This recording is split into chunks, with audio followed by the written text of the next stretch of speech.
দর্শক, আজকে আপনাদের মাত্র 5 সেকেন্ডে একটা কবুতরের বাচ্চাকে কি ভাবে খাওয়ানো যায় সেটা আপনাদের দেখাবো। আপনাদের তার জন্য আপনার একটা সিরিঞ্জ লাগবে। আর দেখুন এখানে কিন্তু এই হ্যান্ড ফিড, এটা হচ্ছে আপনার যে 0 ফিট যেটা বলে ওটা দিয়ে, এবং এখানে কিন্তু পানি দিয়ে গুলা নিয়েছি। তো এটা মাত্র 5 সেকেন্ড লাগবে এক একটা কবুতরের খাওয়াতে। তো আপনারা সাথে থাকুন।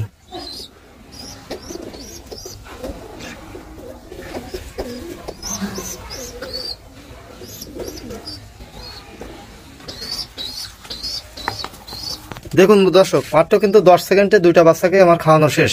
তো আপনারা এভাবে কিন্তু হ্যান্ড ফিড করতে পারেন। সেক্ষেত্রে আপনাদের এরকম একটা নল লাগবে।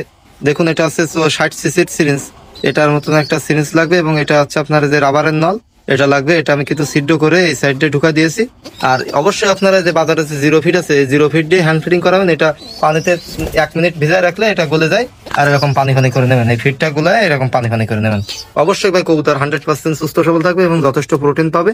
যদি কোনো কবুতরের মা বাবা হারায় যায় তাহলে আপনারা এভাবে হ্যান্ড ফিড করাতে পারেন।